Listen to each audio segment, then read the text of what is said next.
Bonjour, aujourd'hui une vidéo un peu spéciale pour vous parler des escales documentaires. Alors qu'est-ce que c'est? Il s'agit du Festival international de création documentaire. Ça s'est déroulé du 8 au 13 novembre 2022 sur La Rochelle. C'était quand même étalé sur pas mal de jours. Malheureusement, avec toutes les sorties que je devais voir, etc., je n'ai pu en voir que 3. Donc je vais vous parler de ces 3-là. J'espère que la vidéo va vous plaire. En tout cas, moi j'ai passé un bon moment à ce festival pour lequel j'y allais pour la première fois, il me semble. Donc du coup, on va voir ce que ça a donné. Ghost Song. Il s'agit donc d'un film documentaire de Nicolas Peduzzi, qui ici nous peint le portrait d'une ville fantôme, sombre, où la jeunesse semble perdue dans les quartiers pauvres. La musique a une place de choix dans le long métrage, entre le rap, le karaoké, une dispute familiale musicale. Le réalisateur mélange prise de vue sur le vif et reconstitution d'événements qu'il n'avait pas pu capter au moment où ça s'est déroulé, mais qui lui tenait à cœur pour son film. Le film est assez atmosphérique. Si vous n'entrez pas dans le délire, vous risquez de rester à côté et de vous ennuyer.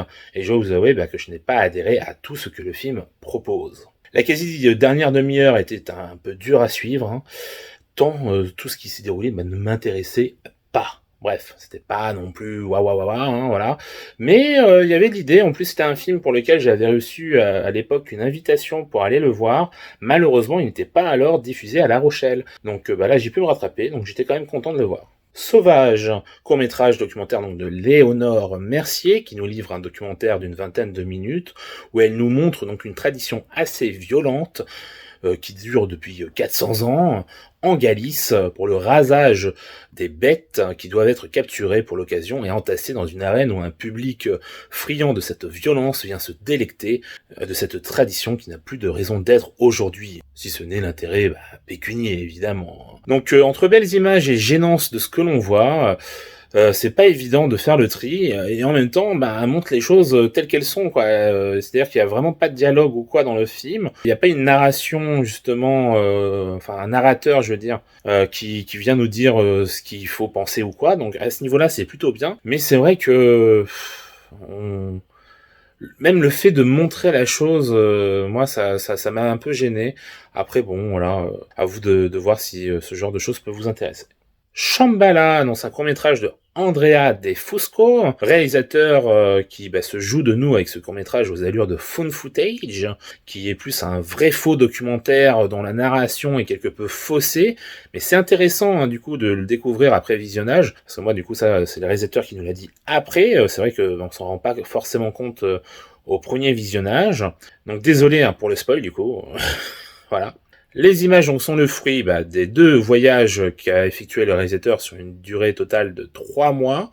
Puis ne se trouvant pas satisfait de ces voyages, n'ayant pas trouvé ce qu'il y cherchait, et étant en pleine désillusion, il a préféré donc faire cette narration plus proche de son ressenti, afin que les spectateurs, eux, puissent tout de même y trouver ce que lui y cherchait, cette candeur de la découverte d'un monde inconnu sur le point de disparaître. Pour vous expliquer un peu le truc, c'est en fait un film où lui il dit recevoir les cassettes d'un ami qui est allé faire ce voyage et qui a disparu. Or, ce personnage n'existe pas en vrai. Donc du coup, forcément, nous on est là à se dire ah ouais putain c'est ouf et tout, c'est hyper intéressant.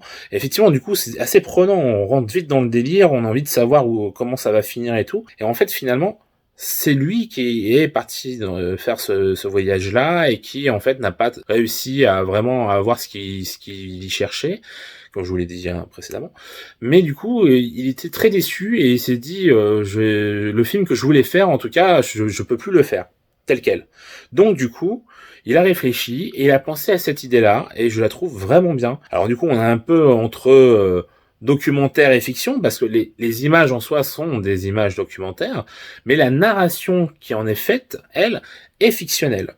Donc voilà, c'est vraiment une tournure que j'ai beaucoup appréciée et que je trouve très originale, et ça change un peu justement de ce qu'on peut voir dans le documentaire. Voilà, donc moi je vous encourage à le découvrir, un Shambhala, et bon, c'est 47 minutes, c'est pas forcément très long non plus, je sais pas s'il sera facile à trouver sur les réseaux, mais moi en tout cas j'ai passé un très bon moment, et je vous encourage à le découvrir. Donc voilà, c'est tout pour moi, et donc ce que j'ai vu aux escales documentaires pour cette édition 2022. Je vais bientôt aussi, je vous l'annonce, aller à la semaine du cinéma chinois à La Rochelle. J'ai prévu d'y voir un certain nombre de films. On verra si je vous en fais une vidéo. Je pense que oui. Donc je vous dis à très vite pour de nouvelles vidéos. Allez, sur ce, ciao!